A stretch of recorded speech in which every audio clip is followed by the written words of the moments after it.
ಕನ್ನಡದ ಭಾಳ top music director. ಅವನ ರೆಮ್ಯುನರೇಷನ್ನೇ 1/2 ಕೋಟಿ.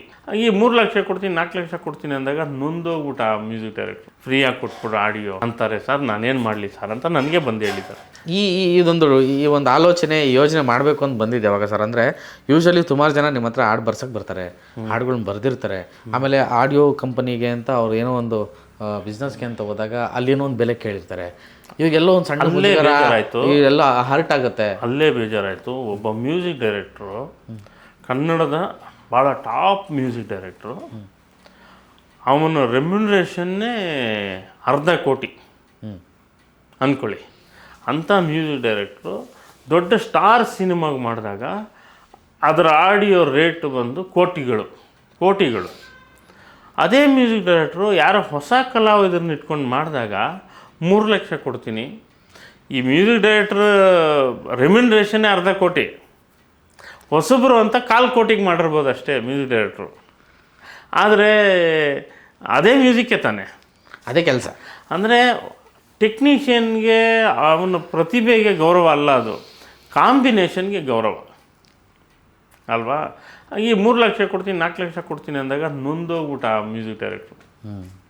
ಅಯ್ಯೋ ಹಾಗಾದರೆ ನನಗೇನು ಇಲ್ವಾ, ನಂದು ಅಂತ ಏನಿಲ್ವಾ ಇಲ್ಲಿ, ನಾನು ಮಾಡಿದ್ದಲ್ವ ಈ ಹಾಡೆಲ್ಲ, ಈ ಸಕ್ಸಸ್ ಕೊಟ್ಟಿದ್ನಲ್ಲ ನಂದಲ್ವ ಅದು, ಅಂದರೆ ನನ್ನ ಪಾಲು ಇಲ್ವಾ ಅದರಲ್ಲಿ ಅಂತ ಅನಿಸ್ಬಿಟ್ಟಿತ್ತು. ಹಿಂಗಾಗುತ್ತೆ ಯೋಚನೆ ಮಾಡಿ. ಆಮೇಲೆ ಕೋಟ್ಯಾಂತರ ರೂಪಾಯಿ ಹಾಕಿ ಸಿನಿಮಾ ಮಾಡಿಬಿಟ್ಟು ನಾನು 50,000 ಕೊಡ್ತೀನಿ 1 ಲಕ್ಷ ಕೊಡ್ತೀನಿ ಫ್ರೀಯಾಗಿ ಕೊಟ್ಬಿಡು ಆಡಿಯೋ ಅಂತಾರೆ. ಸರ್ ನಾನೇನು ಮಾಡಲಿ ಸರ್ ಅಂತ ನನಗೆ ಬಂದು ಹೇಳಿದ್ದಾರೆ. ಹೆಂಗೆ ಸರ್ ಹಿಂಗಾಗ್ಬಿಟ್ರೆ ಹೆಂಗೆ ಸರ್ ಅಂತ. ಏನು ಸರ್ ಇದು, ನಾನೇನೋ ಅಂದ್ಕೊಂಡೆ, ಭ್ರಮೆ ಸರ್. ಯಾವ ಭ್ರಮೆ ಇಟ್ಕೊಬಿಡಿ, ಎಲ್ಲೂ ಆಡಿಯೋದಲ್ಲೆಲ್ಲ ಕೋಟ್ಯಾಂತರ ರೂಪಾಯಿ ಬಂದುಬಿಡುತ್ತೆ. ನಿಮ್ಮ ಹಾಡು ಚೆನ್ನಾಗಿದ್ದರೆ ಕೋಟ್ಯಾಂತರ ರೂಪಾಯಿ ಬಂದೇ ಬರುತ್ತೆ.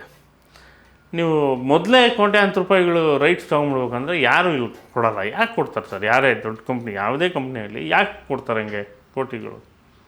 ಅದು ಅವ್ರದ್ದೊಂದು ಸ್ಟ್ರಾಟಜಿ ಇರುತ್ತೆ, ಬಿಸ್ನೆಸ್ ಸ್ಟ್ರಾಟಜಿ. ತಪ್ಪೇನಿಲ್ಲ, ಅವ್ರದ್ದೇನು ತಪ್ಪಿದೆ? ಕರೆಕ್ಟ್. ನಾವು ಮಾಡಿದ್ದೀವಿ, ನೀವು ತಗೊಳ್ಳೇಬೇಕು, ಇಷ್ಟು ಜಾಸ್ತಿನೇ ಕೊಡಬೇಕು ಅಂತ ಹೋಗೋದು ನಮ್ಮದೇ ತಪ್ಪಲ್ವ? ಹೌದು. ಆಮೇಲೆ ಇವತ್ತಿನ ದಿನ ನಮಗೆ ಎಲ್ಲವೂ ಕೈಯಲ್ಲಿದೆ, ಅಂಗೈಲಿದೆ. ನಿಮಗೆ ಶಕ್ತಿ ಇದ್ದರೆ ನೀವೇ ಮಾಡ್ಕೊಳ್ಳಿ. ಇಲ್ಲ ಶಕ್ತಿ ಇಲ್ಲಪ್ಪ, ನನಗೆ ಒಂದು ಪ್ಲ್ಯಾಟ್ಫಾರ್ಮು, ಅವ್ರದ್ದೇ ಪ್ಲ್ಯಾಟ್ಫಾರ್ಮ್ ಬೇಕು ಅಂದರೆ ದೊಡ್ಡ ಆಡಿಯೋ ಕಂಪ್ನಿಗಳು ರಿಸೀವ್ ಮಾಡ್ತಾರೆ, ನಿಮಗೇನೋ ಒಂದು ಅಮೌಂಟು ಕೊಡ್ತಾರೆ, ಮಾಡ್ಕೊಳ್ಳಿ. ನನ್ನ ಉದ್ದೇಶ ಏನಂದರೆ, ನಿಮ್ಗೆ ಮೊದಲಿಂದ ಒಂದು ಇತಿಹಾಸದ ಒಂದಿಷ್ಟು ಲೈನ್ಸ್ ಹೇಳ್ಬಿಡ್ತೀನಿ. ಆಡಿಯೋ ಇತಿಹಾಸ ಏನು ಅಂದರೆ, ಗ್ರಾಮೋಫೋನ್ಗಳ ಕಾಲದಲ್ಲಿ ಭಾರತದಲ್ಲಿ ಸಿನಿಮಾ ಹಾಡುಗಳನ್ನು ಹೇಗೆ ಯಾವಾಗ ಗ್ರಾಮೋಫೋನ್ ಮೂಲಕ ಜನಕ್ಕೆ ತಲುಪಿಸಲಾಯ್ತಲ್ಲ, ಆ ಸೀಸನಲ್ಲಿ ಏನಾಯಿತು ಅಂದರೆ, ಆಡಿಯೋ ಕಂಪ್ನಿ ಅಂತ ಅಂದ್ಕೊಬೋದು ಅವತ್ತಿಗೆ ಅದನ್ನು. ಅವರು ಹೋಗಿ ಮ್ಯೂಸಿಕ್ ಡೈರೆಕ್ಟ್ರು, ಲಿರಿಸಿಸ್ಟು, ಪ್ರೊಡ್ಯೂಸರು 3 ಜನನ ಅಪ್ರೋಚ್ ಮಾಡಿ, ನಿಮ್ಮ ಹಾಡನ್ನು ನಮಗೆ ಕೊಡಿ, ನಾವು ಪ್ರಸಾರ ಮಾಡ್ತೀವಿ ಅಂತ ತಗೋತಿದ್ರು.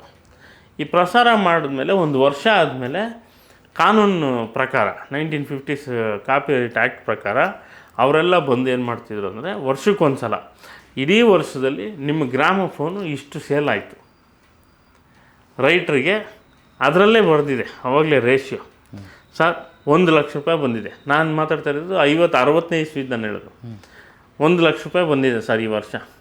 ಈ 1 ಲಕ್ಷ ರೂಪಾಯಿನಲ್ಲಿ 50,000 ರೂಪಾಯಿ ಅಂದರೆ ಅವನ ಖರ್ಚು ಕಳೆದು, ಆಡಿಯೋ ಕಂಪ್ನಿ ಖರ್ಚು ಕಳೆದು 1 ಲಕ್ಷ ರೂಪಾಯಿನಲ್ಲಿ ನನಗೆ ಬಂದಿದೆ. ಪ್ರೊಡ್ಯೂಸರ್ಗೆ 50,000 ರೂಪಾಯಿ.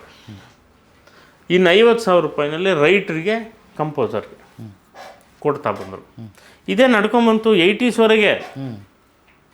ಕ್ಯಾಸೆಟ್ಟು, ಟೇಪರು, ಕ್ಯಾಸೆಟ್ ಆದಮೇಲೂ ಕ್ಯಾಸೆಟ್ ಆದಮೇಲೂ ಅದೇ ನಡ್ಕೊಂಬಂತು.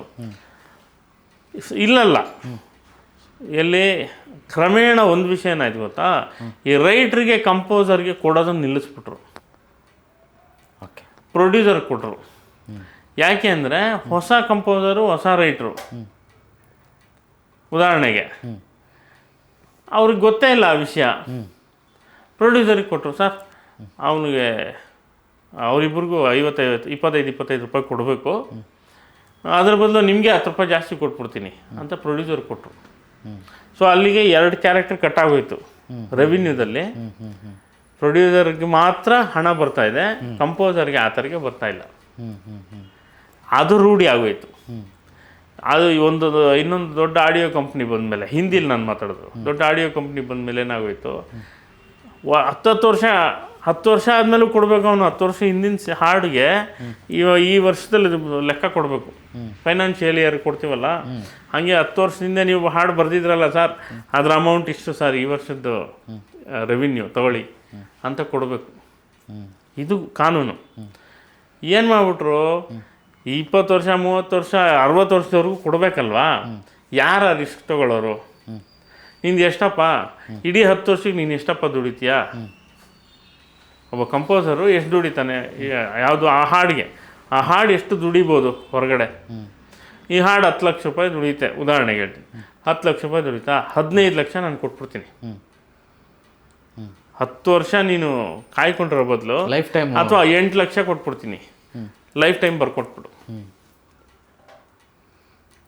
ಹಿಂಗಾಗಿ ಆಗಿ ಆ್ಯಕ್ಚುಯಲ್ ಕಾನೂನೆಲ್ಲ ಮರ್ತುಬಿಟ್ರು. ರೈಟ್ರಿಗೆ, ಕಂಪೋಸರ್ಗೆ ದುಡ್ಡು ಕೊಡಬೇಕು ಅನ್ನೋದು ಮರ್ತುಬಿಟ್ರು. ಬರೀ ಪ್ರೊಡ್ಯೂಸರ್ಗೆ ಮಾತ್ರ ದುಡ್ಡು ಹೋಗ್ತಾ ಇದೆ. ಪ್ರೊಡ್ಯೂಸರ್ ನಮಗೆ ದುಡ್ಡು ಕೊಡ್ತಾನಲ್ಲ ಅಂತ ನೀವು ಕೇಳಿದ್ರಲ್ಲ, ಅವ್ರು ದುಡ್ಡು ಕೊಡೋದು ನಾನು ಥಿಯೇಟ್ರಲ್ಲಿ ಹಾಡು ಬರೆಯೋಕ್ಕೆ, ಥಿಯೇಟ್ರಿಗೆ ಮ್ಯೂಸಿಕ್ ಮಾಡೋಕ್ಕೆ, ಆಚೆ ಕಡೆ ಮಾಡೋಕ್ಕಲ್ಲ, ಕಮರ್ಷಿಯಲ್ಗಲ್ಲ. ಅದು ಮಾಡಬೇಡ ಅಂತ ಎಲ್ಲೂ ಹೇಳಿಲ್ವಲ್ಲ, ನಾವು ಯಾರನ್ನ ಹಿಡ್ಕೊಂಡಿದ್ದೀವ ಹೊರಗಡೆ ಮಾಡಬೇಡ ಅಂತ.